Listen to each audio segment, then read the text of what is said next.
bet you're thinking I'm a little too romantic. Oh, but baby, now don't get frantic, 'cause when I love, my loving's gigantic. Oh, and I think that's alright. Bonjour tout le monde. Alors, je vais vous proposer dans cette vidéo une interview de Nadine Gublin, qui est œnologue réputée en Bourgogne. Vous verrez une femme charmante, décidée, passionnée par son métier, et que les amateurs de vin connaissent, en tout cas de nom. Et là, j'espère que vous la connaîtrez un petit peu mieux. Je vais vous proposer une série de portraits comme ça en vidéo de gens qui ont contribué et qui continuent à contribuer au monde du vin, à ce qu'il est aujourd'hui. Donc des gens passionnés par leur métier, des gens qui aiment ce qu'ils font, et j'espère que ça vous intéressera aussi.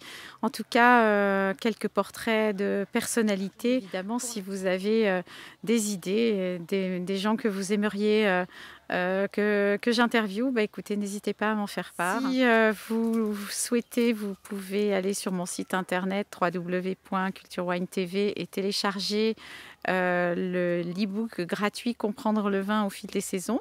Et puis si vous aimez mes vidéos, n'hésitez pas à les liker, à les partager.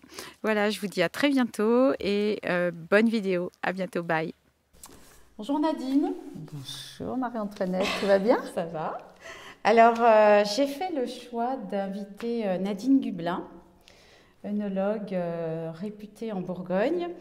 Alors, car tu es renommée et respectée sur la planète Mondovino, et pour nous faire part de ton expérience de femme du vin en Bourgogne. Alors, reconnue, et pas seulement en Bourgogne. Alors, reconnue par la presse spécialisée, tu as été la première femme nommée œnologue de l'année en 1998 par la RVF, donc la Revue du Vin de France. Champenoise d'origine, après 3 années comme œnologue conseil dans un labo, tu es rentrée à la maison Antonin Rodet à Mercurey. Puis en 1990, tu rejoins le domaine Jacques Prieur à Meursault, où tu excelles toujours. Alors, un article du journal Libération de 1998 te nomme la sage-femme de Bourgogne, du Bourgogne. Est-ce que tu te considères comme telle? Tu as retrouvé cet article. J'ai retrouvé cet article. Je n'y crois pas, je n'y crois pas. Alors là, je ne sais pas pourquoi, je me souviens très très bien du journaliste. Oui. Si mes souvenirs sont bons, il s'appelait Vincent Noce. Oui, c'est ça. Absolument. Et c'était une période où il y avait des grosses discussions sur la chaptalisation, oui, etc. en Bourgogne. Et je me rappelle très bien parce que nous avions dégusté ensemble les vins du domaine Jacques Prieur 1997. Voilà. Et moi, je lui avais dit que je n'avais pas chaptalisé parce que et pas acidifié. Parce que je considérais que ce n'était pas nécessaire, parce qu'il y avait un équilibre naturel, c'est des conditions climatiques, alors, etc. Alors, je précise pour ceux qui ne savent pas ce que c'est que la chaptalisation, c'est l'ajout de sucre dans le mou de raisin pour augmenter le degré d'alcool. Voilà. Ce qui est autorisé en Bourgogne complètement. Et pas dans toutes les régions. Absolument, mais c'est complètement autorisé en Bourgogne, avec des degrés, enfin, voilà. Des limites quand même. Tout ça est très encadré. Oui. Et je me souviens très bien à l'époque, nous ne l'avions pas fait au domaine Jacques Prieur parce que moi je considérais que l'équilibre des jus de raisin, des raisins, etc. était parfait, que ce n'était pas nécessaire de le faire. Donc il y avait eu toute une polémique autour de cela. Et c'est pour ça qu'il m'avait qualifiée de sage-femme de la Bourgogne. Mais pour lui, j'étais la sage-femme de la Bourgogne. Pour certains en Bourgogne, je n'étais pas la sage-femme de la Bourgogne, parce que j'étais un petit peu rentrée dans des tabous, etc. et tout, donc ça avait créé quelques polémiques. Je me souviens très très bien à l'époque parce qu'en plus je faisais partie de la commission technique de l'interprofession du BIVB, donc je me souviens que les oreilles m'ont un petit peu chauffée à l'époque. Oui, parce que tu as dû soulever un problème un peu… Oui. Et donc te considères-tu comme une sage-femme du Bourgogne? En tout cas maintenant. Tu as l'impression de faire naître, le vin. J'ai l'impression quand même qu'on est en vieillissant entre guillemets, je me suis terriblement assagie, peut-être par les mots, mais bon, j'ai toujours mes convictions, donc de toute façon, ceux qui me connaissent et qui se confrontent à moi pour certaines causes me connaissent mes convictions. Donc, autant je suis sage, effectivement, dans le respect de tout ce qui doit se passer autour de la vigne, parce que je suis effectivement très... vraiment pour les principes de respect de l'environnement, etc. et tout, et de plus en plus d'ailleurs. Et par contre, quand j'ai des convictions, je ne suis pas très sage en fait. Même en vieillissant, je ne suis pas restée très sage. Voilà, alors comme tu es très modeste et que tu fais partie de ces personnes qui souhaitent toujours mettre en avant le terroir avant le vigneron ou le faiseur de vin, ne crois-tu pas que c'est aussi une façon de masquer le talent humain derrière un discours?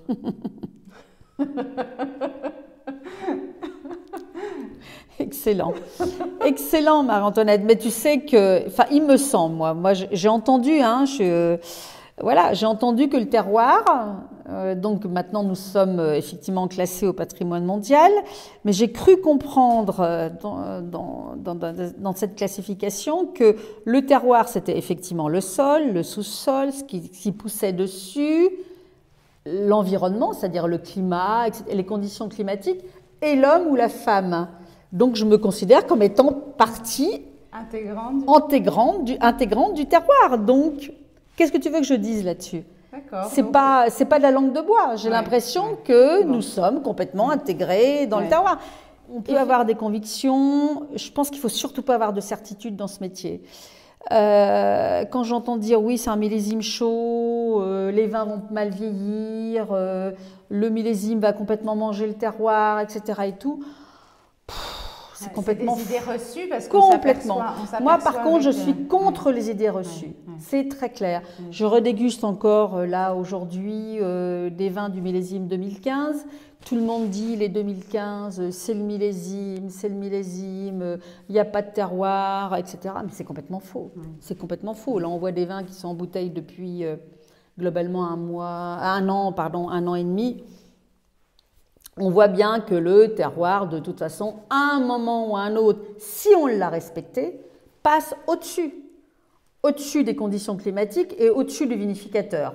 C'est ça qui est génial. Et il faut un bon vinificateur pour mettre en valeur le terroir. Ah ben, il faut complètement le sublimer, le respecter, savoir ce qu'on fait et surtout ne pas être interventionniste à outrance. Voilà. Alors, comment, en tant qu'œnologue, tu arrives à trouver l'équilibre entre la dégustation hédoniste et la dégustation analytique? Je sais que c'est un grand sujet, effectivement. C'est un grand sujet. Alors, moi, je suis plutôt dégustation hédoniste. Oui, c'est clair.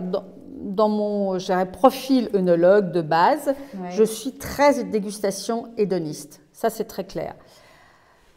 Parce que pour moi, c'est ce qui prime. Quand je déguste un vin, même en cours d'élevage, en début d'élevage, en cours d'élevage, avant la mise en bouteille et tout, je pense toujours à l'équilibre, au plaisir que le vin va donner. Par contre, mon boulot aussi, c'est de mettre en bouteille des vins sains et de ne pas faire n'importe quoi. Et qui donnent du plaisir. Et donc, mon boulot aussi, c'est que je suis œnologue. Donc, je ne vais pas mettre en bouteille. Si jamais il y a un souci ou quoi que ce soit, je dois être capable de réagir. Ça, c'est mon métier premier. Ça, c'est ma fonction première. Donc, fonction, attention. C'est pas ton dogme de base. Non, surtout pas. Surtout pas. Alors, tu es membre de l'association Femmes de Vin et Femmes et Vins de Bourgogne. Est-ce qu'à ton sens, il était nécessaire, et est-ce que ça l'est encore, de se démarquer en tant que femme dans le monde viticole? Je pense que c'était une occasion de regrouper en priorité beaucoup de productrices. Moi, je ne suis pas productrice à part entière parce que je vinifie les domaines, certes, mais la vocation de l'association, c'est de regrouper plutôt des productrices. Et je pense qu'on était à un moment où, en Bourgogne, il y avait énormément de filles, de filles qui reprenaient les domaines de leurs parents, d'épouses, etc. et tout, qui reprenaient des domaines viticoles. Je pense qu'on avait ce besoin de se réunir, de se parler, d'échanger sur des sujets, en plus, à chaque fois, je pense, hyper intéressants, quoi, parce qu'on est... on échange à la fois sur des sujets commerciaux, économiques, techniques, etc. Moi, je trouve que c'est justement une association où l'ambiance est hyper saine pour ça. Oui. Il n'y a pas de compétition Oui. à l'intérieur de cette association, mais pas du tout. Au contraire, Des échanges il y a une de- symbiose, Oui. il y a beaucoup d'échanges, et à chaque fois, l'objectif, c'est de faire progresser, c'est d'évoluer vers la qualité et toujours rechercher l'optimum de l'optimum. Et moi, j'ai trouvé que moi, je me sens hyper libre dans cette association, en fait. C'est une association hyper saine. C'est pas une association qui est en compétition contre Oui, quelque oui, chose. oui. Pas du tout. Oui. Pas du tout, du tout, du tout. Et puis il y a peut-être un niveau de compréhension Mais face à complètement. des difficultés et on n'est pas dans la Mais compétition. complètement. Mais il y a, ouais. justement, il n'y a Ouais. absolument pas du tout de compétition, mais pas du tout. Au contraire. Est-ce que tu as eu à déployer davantage d'énergie en tant que femme pour imposer ta vision du vin ou alors la notion de genre n'a pas la place dans le débat? Alors moi, j'ai Au toujours cours dit... de ta carrière, est-ce que tu penses que si, enfin voilà, est-ce que pour toi, tu penses que tu as eu plus à faire en tant que femme ou pas nécessairement? Pas vraiment, parce que je l'ai déjà expliqué à plusieurs reprises. C'est vrai que quand je suis arrivée dans le métier dans les années 1981-82, nous étions peu de femmes à l'époque en Bourgogne en tant qu'énologue et responsable qualité ou vinification, etc. et tout. Et en fait, moi, il se trouve que j'ai commencé en tant que stagiaire dans un domaine, dans un labo dans le Mâconnais. Il se trouve que j'étais embauchée suite à ce stage parce que les contacts s'étaient super bien passés avec la profession. Nous avions une vision assez large du Beaujolais et du Mâconnais. Et voilà, donc j'ai travaillé pendant 3 ans dans cet environnement qui m'a permis justement, cet environnement, d'avoir une vision très très large de la viticulture, des différents vins chez différents vignerons dans le Beaujolais et dans le Mâconnais. Et j'ai trouvé que c'était une expérience absolument géniale. Et tout de suite, j'ai été intégrée dans des dégustations. Et je n'ai jamais ressenti le poids. Posé cette question-là. Voilà, j'ai jamais ressenti le poids d'être une femme. Nous étions peu, certes, à l'époque. Tu as pas mais j'ai pas senti de réflexion sexiste, etc. Jamais. Parce mais que j'allais vraiment, te demander jamais. si tu avais des mauvais souvenirs liés Non. à ta place de femme du vin. Non. Pas du tout. Ce qui est pas le cas de tout le monde. En Pas fait. du tout. Mais c'est vrai, je le reconnais. Ouais. Pas du tout. Et puis, au bout de 3 ans, j'ai été intégrée dans la structure d'Antonin Rodet. Et là, au contraire, ça s'est magnifiquement bien passé. Magnifiquement bien passé. Quelle est ta meilleure réussite ou ta plus belle satisfaction dans ce parcours? De vinification, de vin Ce que tu veux. Pour toi, si, je sais pas, tu avais un super truc à retenir ou à nous livrer. Mais si tu veux, ces années, c'est que, pour moi, c'est que du bonheur, quoi, parce que ça change tout le temps, c'est en perpétuelle évolution, discussion. Alors peut-être, effectivement, c'est se dire que justement, il faut surtout pas rester bloqué sur certaines choses. Il faut énormément écouter. Se nourrir de ce que font les autres, mais pas qu'en Bourgogne, hein, partout. Être très ouvert à tous les vins du monde, s'imprégner de tout cela, se forger sa propre opinion. Et moi, c'est vrai que je l'avoue, j'ai changé dans ma vinification. Quand je suis arrivée dans ce domaine, je faisais peut-être des vins, mais bon, je pense que je n'étais pas la seule, hein, des vins un petit peu extraits, des vins un petit peu très boisés, etc. Mais c'était dans les années 90. Je pense que tout le monde avait besoin de cela, parce que c'était le... Tout le monde est allé dans ce sens, presque. Tout le monde est allé dans le sens, parce qu'avant, c'était beaucoup plus léger, plus maigre, etc. et tout. Donc, on avait besoin de ce revers pour prouver que la Bourgogne pouvait faire aussi des vins avec de la matière et tout. Et depuis, effectivement, les choses se sont énormément affinées. Je travaille beaucoup moins en fût neuf, etc. J'accepte de travailler dans des contenants différents. Parce que aussi la viticulture du domaine a beaucoup changé. Et que maintenant, j'ai des raisins qui arrivent en vinification qui, pour moi, sont parfaits. Donc, je n'ai qu'à les accompagner et surtout ne pas aller chercher le maximum du maximum. Je vais chercher l'optimum. Donc déjà, ça, c'est ma grande satisfaction. C'est que là, aujourd'hui, je me sens quelque part en vinification, entre guillemets, très légère vis-à-vis de la compréhension des raisins parce que j'ai une grande certitude de ce qui se fait au niveau des vignes. Donc là, je peux te dire que pour un vinificateur, c'est une grande confiance, une grande sûreté, etc.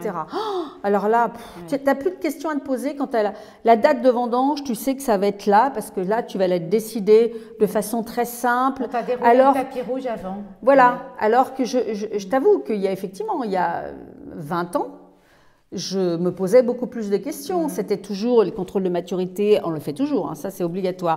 Mais c'était 2 jours, 3 jours, 8 jours, etc. Et tout. Et comme on voulait avoir la maturité optimale, on avait tendance à vendanger très tard parce qu'on voulait aller chercher l'extrême de l'extrême. Alors que maintenant, ça sort tout seul, quoi. Donc ça, c'est une super... Ça, pour moi, c'est que du bonheur. Ça, je t'avoue que j'aborde les vendanges, malgré tout ce qu'il y a à vinifier, de façon très détendue. Ouais.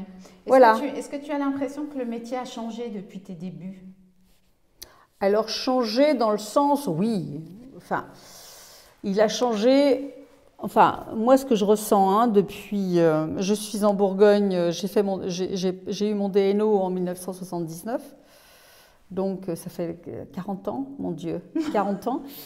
40 ans, ça c'est sûr, les choses ont énormément changé. Enfin, la qualité des vins a énormément changé. Enfin, les rouges en particulier.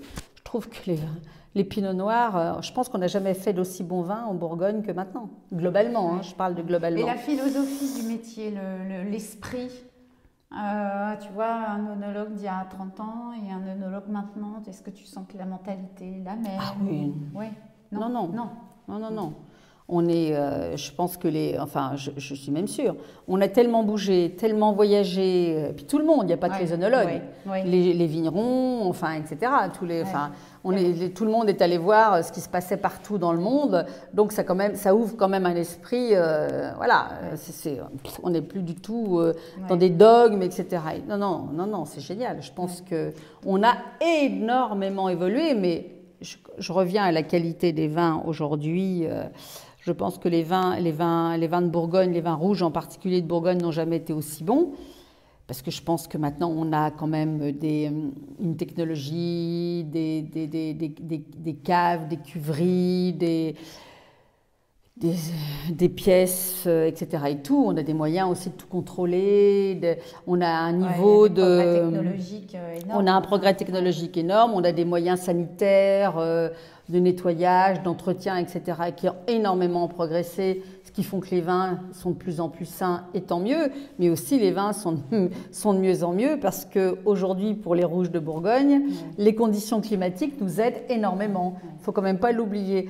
Si on parle aujourd'hui d'évolutions climatiques qui peuvent être des évolutions climatiques terribles pour une partie du monde, aujourd'hui, pour les raisins rouges de Bourgogne et le pinot noir en particulier et le gamay, parce que donc, je m'occupe aussi de vins à moulin à vent, c'est hyper bénéfique. Hyper bénéfique dans la maturité aromatique, dans la qualité des tanins, dans l'équilibre, etc. On n'a jamais fait d'aussi bons vins rouges en Bourgogne. Ça dure. Et donc, ce serait à refaire, tu referas le même métier. Ah oui, complètement. Alors que je ne suis pas du tout issue de ce métier, mais je referai le même métier. Je l'ai fait par hasard, parce qu'un jour, quelqu'un m'a poussée en me disant « Tu devrais aller faire ces études d'énologie », alors que j'étais normalement programmée pour faire ingénieur agro. Mes parents étaient céréaliers. On m'a poussée vers entre guillemets, la géologie, la pédologie, la chimie du vin et la biologie du vin. À Dijon, mais c'était par hasard. Peut-être pas de hasard. Voilà. Donc, as-tu la sensation d'être dans ta mission de vie et quelle est, dans ce métier, ta façon de contribuer à un monde meilleur? Je t'embête avec mes questions, Nadine. Non. Alors, le monde meilleur, oulala, on ne va pas philosopher. Hein, non. Alors écoute, moi mon plaisir de vie et ce que je peux transmettre En tout cas, ma famille, hein. Moi, j'ai une famille 100% champenoise, qui n'était pas du tout issue du monde du vin. Des gens qui étaient plutôt dans l'agriculture, céréalier ou dans l'industrie textile à Troyes. Des gens qui aimaient, ma famille aimait plutôt bien le vin, mais de façon très modérée, quoi. On buvait du vin à table, mais des vins, le dimanche, voilà, et pas forcément avec de la connaissance, etc. Et c'est sûr que, et ça j'en suis intimement persuadée, j'ai vraiment inoculé le virus à la famille, hein. Mais dans son intégralité. C'est-à-dire que ça ramifie en dehors de mes parents, de ma famille, mes beaux-parents, de mes beaux-frères, belles-sœurs. C'est allé plus loin que ça. Cousins, cousines, petits cousins, petites cousines, etc. Ça a été vraiment une inoculation totale. Je pense que tu peux dire au-delà de ta famille, parce que quand voilà, même, famille, amis, etc. Et puis vraiment. Tous les gens qui goûtent les vins et tout le travail que tu voilà, je les ai fait, vraiment, voilà, je les ai initiés involontairement, mais voilà, en parlant, en leur apportant des vins, en leur expliquant, etc. et tout, ce que c'était, voilà, pourquoi ce vin était différent d'un autre, etc. En les obligeant à choisir, à faire des choix, à ne pas acheter comme ça parce qu'il y avait une étiquette, etc. En se posant des questions et tout. Ça, c'est sûr. Et j'ai vraiment imposé familialement, au niveau familial, une culture. Ouais. Vraiment une culture vin. Et maintenant, c'est devenu dans la famille c'est devenu maintenant un dogme dans la famille. On fait attention à ce qu'on boit. Ouais. Famille, amis proches, c'est certain. Ça, c'est sûr. Et alors, pour conclure, que dirais-tu à une jeune femme ou un jeune homme qui veut se lancer dans ce métier? Ah ben moi, je leur dis, mais attendez... De toute façon, je leur dis, ça c'est clair.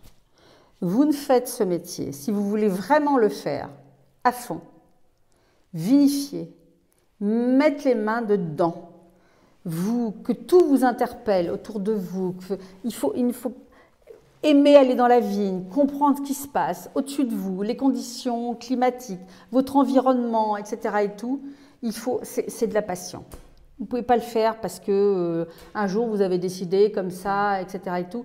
C'est pas parce que c'est pas nécessaire d'être issu d'un milieu agricole, viticole, etc. et tout, mais il faut vraiment être passionné par ça et aimer tout ce qui est, c'est clair, environnemental. Parce que le métier du vin, il n'y a rien à faire. C'est quand même ce qui nous entoure. Ce sont des métiers de passion. Complètement. Il faut vraiment être passionné. Puis en plus, il faut quand même aimer déguster. Ouais.